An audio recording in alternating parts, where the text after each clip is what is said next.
4-1 for Real Madrid. Might have been more, but they were offside on a couple of occasions as well. Fede Valverde putting the ball in the net late on. That was also offside. But let's take a look at what it means.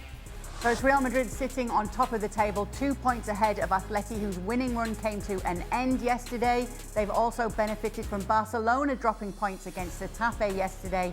Athletic Club up there in the top four with a win over Celta earlier this morning. But the big story today was Real Madrid and Kylian Mbappe. Luis Garcia was watching this one for us. What did you make of it, Luis? Okay, let me quote what Ali mentioned just in the beginning of the pre-show, just beginning of this game. No stress, no mistakes, a dominant performance from Real Madrid. That's what we wanted to see. And for a minute, we thought that it was not going to be a pleasant game once again for Real Madrid, but it was just a mirage.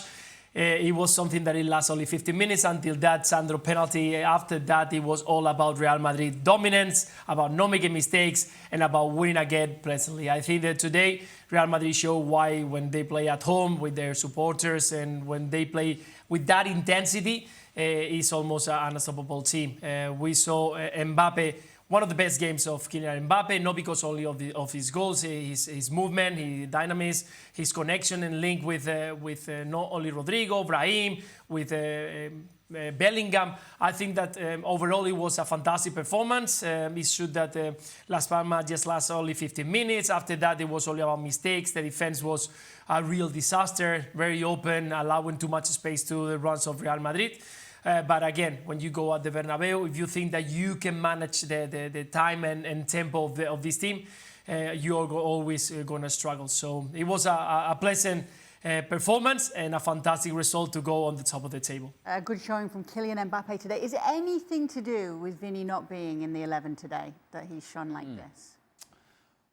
Well, I suppose you can call it a coincidence, but I think there's something to be said about the fact that Kylian Mbappe, when Vinny's not on the field, he is, by definition, the guy. Now, I think he would be the guy regardless if he's playing at this level.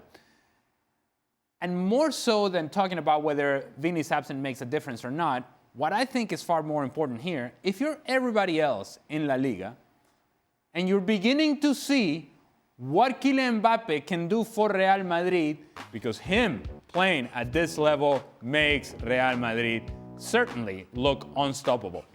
They looked unstoppable today against, admittedly, Las Palmas, who, by the way, not that there is ever a bad time to score a goal, let's not get crazy, but the worst thing that could have happened to them was score a goal 20 seconds in.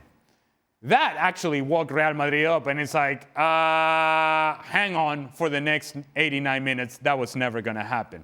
Las Palmas provided all the space, but that doesn't take away from the fact that Kylian Mbappe was impressive today. Not only in the goals, his overall play, his overall movement, his overall touches, how sharp he was. All of those things are great news for Real Madrid, awful news for the rest of La Liga. Have you got any thoughts yourself, Luis, on Kylian Mbappe's display today in the absence of Vinny Jr.? No, I think that, let's don't get it wrong. Of course, it was a good performance of Real Madrid, fantastic performance of Mbappe, and that is not Vinny Jr. there. That means that it could have even worse. Apart from that, Vinny Jr.'s concerning moments when he got out of focus and distracted about complaining with the referee or with the opponent or with the fans, he's a top player, and if he's on the field, Real Madrid is always going to look strong. It's true that what Ali just mentioned about the balance of the team going forward and in transition in defense, you're going to have a player who is not running as much as maybe Brahim Diaz, or is not going to run as much as Rodrigo Goes when he's on the field, because those are players who can track back, who the work rate is a little bit more efficient. But definitely, of course, today we saw Mbappe that felt at the start. He felt that the bright spot was on him, and he wanted to shine. He wanted to show that he is the Kylian Mbappe, the player that we all thought. And, well, he proved it just with the goals, with the assists, with the movement, with everything, that speed, that 1v1, even tracking sometimes players on the wide area. So I think he felt comfortable, and he liked it to be the main man. Mbappe's back to his level. Players are coming back. We just saw David Alaba coming back. Real Madrid are on top of the table in La Liga. Let me start with you, Luis. Are they favourites in La Liga right now?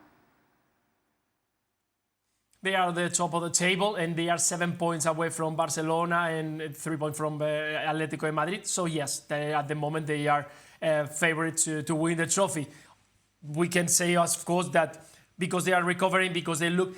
I think for Real Madrid to be favorites, because even when they are not playing well, even with the start of the season that we've been talking about, the lack of idea, of the style of football, the lack of good performances, they continue getting the results. They continue performing and being good and on the race to La Liga. So I think that's why favorites are always Real Madrid when the start of the season, because they manage to, even in the worst moment, to continue getting the results. Even with all the problems, all the injuries, manage to continue to get results. So yes, right now, favorites, of course, Real Madrid to win La Liga. I don't want to overlook Atletico Madrid, but let me just focus on Barcelona and Real Madrid. It is really hard right now, really hard, to come to terms with the fact that Real Madrid are 7 points ahead of Barcelona. And it's hard because you watch Barcelona play against Real Madrid, and it's a mismatch. And it's not just me saying it. Just look at the amount of goals. It's 9 goals in 2 games. That tells you everything that you need to know. That Barcelona, when they play against Real Madrid, there is something about the player personnel available to Barcelona and the intensity with which Barcelona play that Real Madrid simply cannot keep up. However, in order to win La Liga, you got to play against everybody else.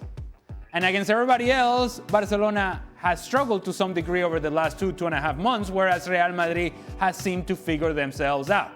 So yes, they are the favorites going forward, but it's really hard to believe, given the difference between Barcelona and Real Madrid when they play against each other, that indeed Real Madrid have a 7-point lead. That doesn't make any sense. It really doesn't. You watched the game last weekend and you tell me that Real Madrid is 7 points above Barcelona in the league?